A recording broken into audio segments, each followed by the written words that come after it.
Magandang gabi mga masters, bali ngayon po ay 4 na videos po ma-upload ko po sa aking YouTube channel.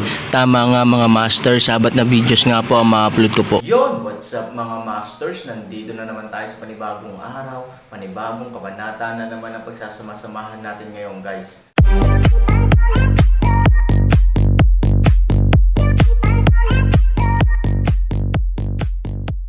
Bali mga masters, kung bago ka pa lang po sa aking YouTube channel, please click the subscribe button, lalong-lalo na po yung notification bell guys, para maging connected pa rin tayo sa isa't isa at maging updated kayo sa mga susunod ko pang video. Bali mga masters, bago natin umpisahan ng kwento ay mag-shoutout po muna tayo para sa mga solid nating tagapakinig. Yun na nga mga masters, no? Bali hindi na ito patagalin. In 3, 2, 1, let's go! Mga master, magbabalik tayo sa pag-upload ng 4 na videos everyday simula ngayon araw. Salamat sa solid na pagsuporta mga master. Kabanata 3186 hanggang 3190. Hindi mo ba nakikita na wala pa akong edad? Saan mo ilalagay ang mukha mo kung panganay akong kapatid? Aaron sinabi na may isang ngiti, ang kanyang hinaharap na mga tauhan, ngunit Moyang, ang mga maliit na bulag, Aaron ay hindi magbayad ng pansin. Si Bruce Lee ay abala sa pagtango ng kanyang ulo, ngunit ang kakayahan ng Aaron ay maaaring ganap na baliwalain ang kanyang edad. Wala siyang pakialam na mas bata sa kanya si Aaron. Paano ang mga menor de edad?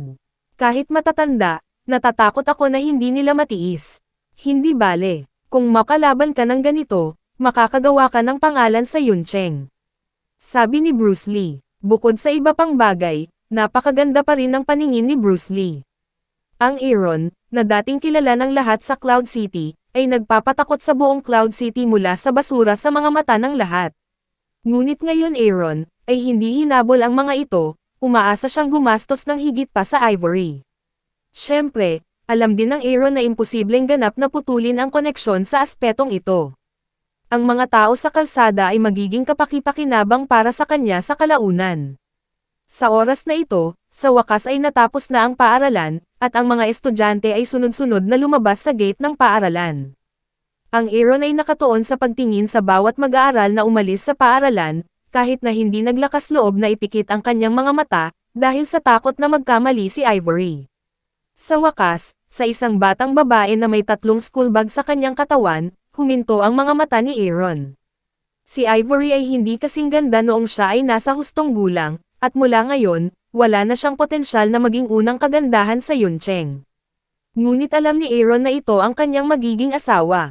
Paano magkakaroon ng 3 bag ng paaralan ang isang tao? Aaron ay nalilito, Ivory sinundan ng isang lalaki at isang babae, hayaan Aaron biglang natanto. Sina Su Haichao at Su Yihan ay 2 taong hinding-hindi niya malilimutan.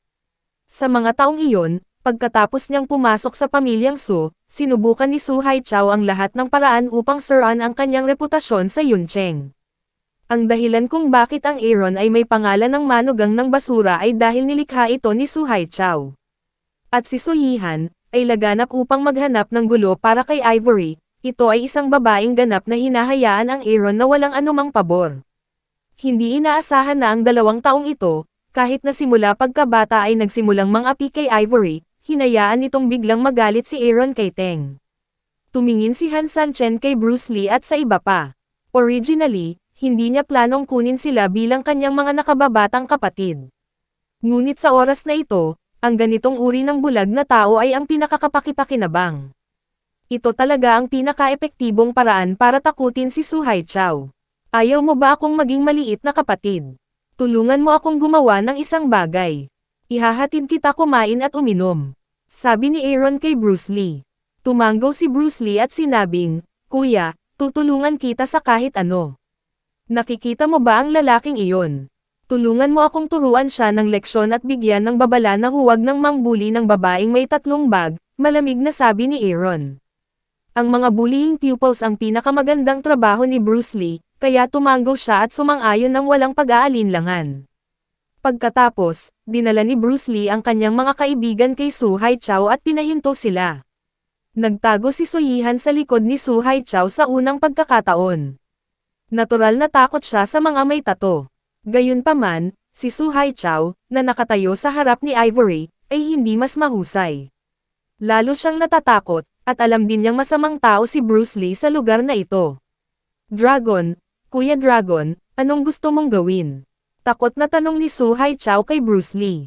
Hindi inaasahan ni Bruce Lee na kilala siya ng kabilang partido. Hindi niya maiwasang ipakita ang kanyang pride. Sinabi niya kay Su Haichao, munting kaibigan, napakabuti mo. Kilala mo ako. Si Su Haichao ay may potensyal na purihin siya mula pagkabata.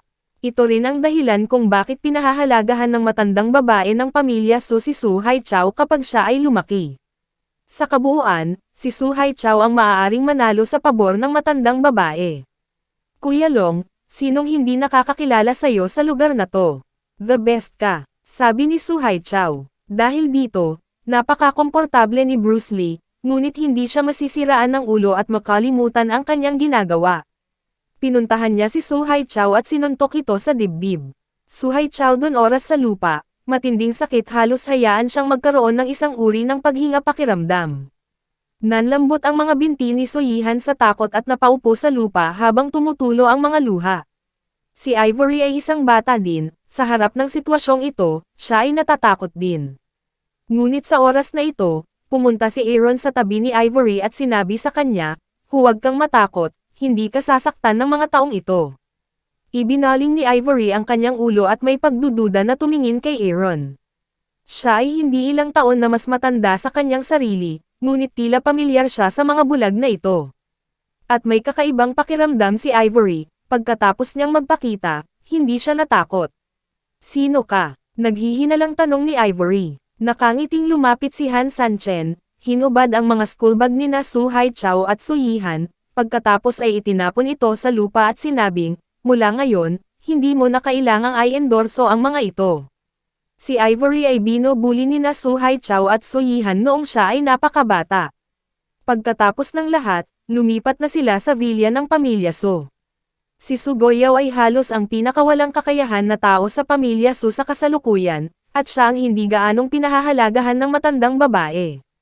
Sa makatuwid, alam niyang hindi maikukumpara ang kanyang katayuan kina Su Haichao at Su Yihan. Kapag binubuli siya, manahimik lang siya. Tulad ng ganitong uri ng pagsusumikap, hirap at sama ng loob lamang ang kaya niyang tiisin.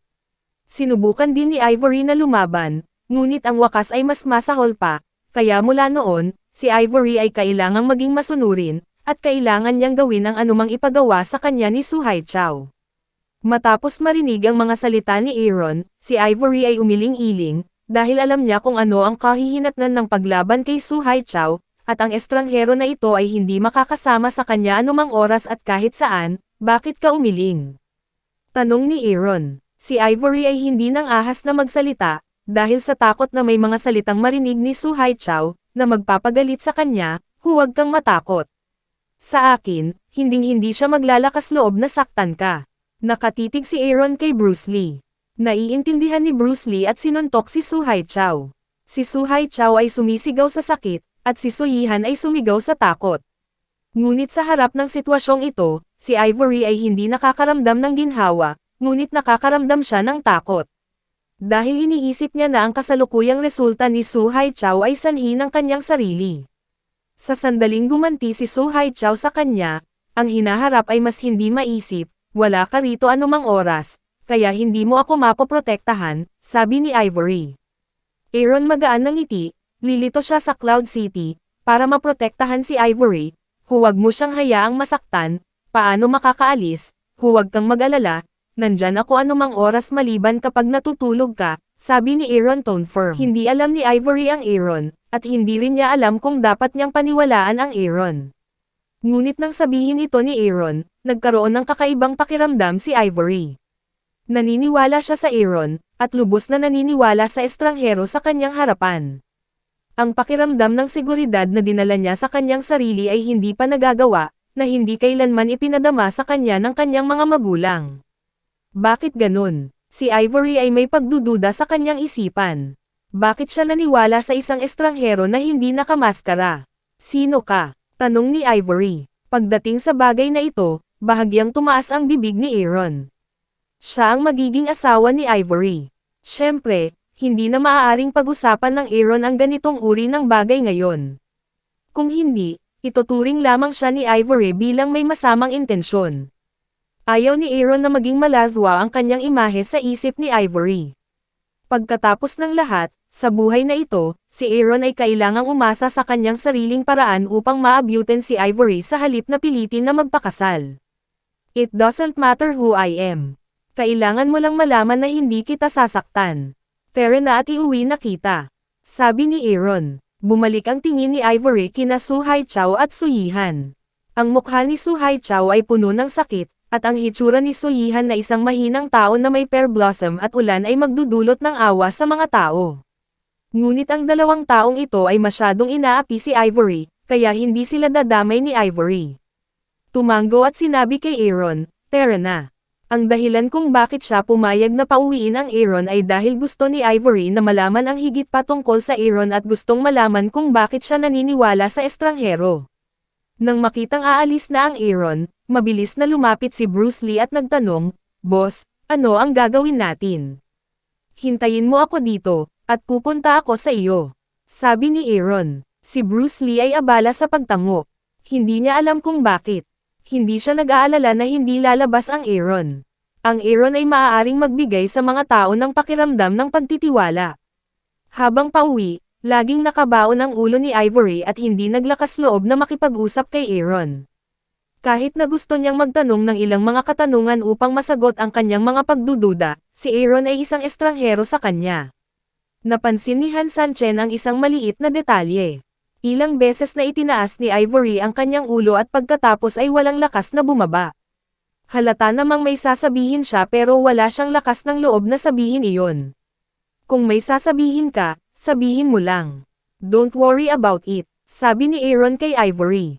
Nang marinig ito, huminga ng malalim si Ivory at sa wakas ay naglakas loob at nagtanong, "Bakit mo ako gustong tulungan? Sino ka? Ano ang iyong pangalan? At bakit ako naniniwala sa iyo?" Apat na sunod-sunod na tanong ang nagpangiti kay Aaron. Gayunpaman, nakapagbigay siya ng mga sagot sa unang tatlong tanong, ngunit ang huli ay ang sariling damdamin ni Ivory, na hindi niya maipaliwanag. "Bakit kita tutulungan? Malalaman mo ang sagot sa hinaharap. Kahit sabihin ko sa'yo ngayon, hindi ka maniniwala. Kung sino ako, Aaron ang pangalan ko. Galing ako sa Yanjing," sabi ni Aaron. Yanjing. Nagulat si Ivory kay Aaron. Alam niya na ang Aaron ay hindi hihigit sa ilang taon na mas matanda sa kanya. Menor de edad din siya. Bakit siya pumunta sa Yuncheng mula sa Yanjing? Pumunta ka ba para mag-aral sa Yuncheng? Pero hindi ba't mas magaling si Yanjing kaysa Yuncheng? Tanong ni Ivory. Ang Aaron ay walang interes sa pag-aaral, kahit na minsan ay naisip niya na pagkatapos niyang makarating sa Yuncheng, pupunta siya sa parehong paaralan ng Ivory, upang maprotektahan niya si Ivory ng mas malapit. Ngunit nang mangyari ang ideyang ito, tinanggihan ito ng Aaron. Sa kanyang kasalukuyang kaisipan, nakaupo siya sa silid-aralan, na hindi niya kinaya. "Pagdating ko sa Yuncheng, may mas importanteng bagay," sabi ni Aaron. "Ano pa ba ang mas mahalaga kaysa sa pag-aaral?" Si Ivory ay mausisa. She thinks that at this age, when we should study, it's not only a study, but also a responsibility, because they play the role of students at this age. Of course, pero hindi ko masasabi sa'yo. Nakangiting sabi ni Aaron. Biglang naramdaman ni Ivory na marami siyang itinanong. Bilang karagdagan sa pag-alam sa pangalan ni Aaron, ang iba pang mga katanungan ay hindi pa nasasagot. Sa kabaligtaran, siya ay mas nalilito. Sa oras na ito, malapit nang umuwi si Ivory. Gustuhin man niyang magtanong ay wala siyang pagkakataon. Natigilan si Ivory, dahil nagulat siya nang makitang diretsyong naglakad si Han Sani sa harapan niya. Masasabing inuwi siya ni Han Sani, na nagpapakitang alam ni Han kung saan siya nakatira. "Paano mo nalaman kung saan ang bahay ko?" Medyo natakot si Ivory at nagtanong kay Aaron. Ito ang unang pagkakataon na natakot siya sa Aaron, dahil kung alam ng bata kung nasaan ang kanyang tahanan, marahil ito ay lahat ng kanyang sabuatan. "Malapit na ba ang bahay mo?" Si Aaron ay tumingin sa paligid na may pagdududa, na nagkukunwaring nalilito, at nagpatuloy, "Dito ka nakatira." Halatang kumunot ang mga kilay ni Ivory. Sa tingin niya ay alam ni Aaron kung saan ang kanyang tahanan, ngunit mukhang naguguluhan siya. Parang nagkataon lang. Unti-unti, Ibinaba ni Ivory ang kanyang pagbabantay at sinabi sa Ivory, dito nakatira ang aking pamilya. Hindi mo kailangang ipadala sila. Gumaan ang pakiramdam ni Aaron nang makita niya ito. Kung si Ivory ay may pagdududa tungkol sa kanya noong una niya itong nakilala, magiging mahirap para sa kanya na mapalapit kay Ivory sa hinaharap. Buti na lang at mabilis ang reaksyon niya at agad niyang naisip kung paano masusolusyonan ang problemang ito. Sige, umuwi ka muna. Tandaan mo ang sinabi ko sa'yo. Huwag mo na silang i-bully ulit, paprotektahan kita, sabi ni Aaron. Hindi alam ni Ivory ang sasabihin, kaya tumanggo siya at mabilis na tumakbo palayo. Kailangan kong maging mas maingat sa pagsasalita, ngunit hindi ko maaaring hayaan ang aking magiging asawa na maging kaaway sa akin, sabi ni Aaron sa sarili. Kaagad, bumalik ang Aaron sa gate ng paaralan. Gaya ng inaasahan, naghihintay pa rin dito si Bruce Lee, at hindi pa nila hinayaang umalis sina Su Haichao at Su Yihan. Boss, anong gagawin mo sa kanila? Nang makita ni Bruce Lee ang Aaron, agad siyang tumakbo at nagtanong. Pumunta si Han Sanchen kay Su Haichao. Bagamat si Su Haichao ay anak ng pamilyang Su, natatakot pa rin siya kapag nakaharap sa ganitong uri ng mga marginalized na tao, at hindi namamalayan na lumiliit ang kanyang katawan. Mula ngayon, kung ipapaalam mo sa akin na binubuli mo ulit si Ivory, hinding-hindi kita basta-basta mapapatawad, sabi ni Aaron tone cold. Tumanggo si Su Haichao na parang manok na tumutusok ng kanin. Sa oras na ito, hindi niya pipiliing lumaban. Gayunpaman, si Su Haichao, isang taong katulad niya, ay tiyak na isa sa isip ang puot na ito at maghahanap ng mga pagkakataon para sa paghihiganti. Na nga mga masters, no? Bali panibagong kabanata na naman yung natapos natin ngayong gabi. Muli, maraming salamat po talaga sa walang sawang suporta po sa aking YouTube channel na talagang inaabangan niyo po ang bawat upload ko po. Bali mga masters, magkita-kita ulit po tayo bukas ng gabi at ngayon po ay magpapaalam po muna tayo. Bali mga masters, bye-bye!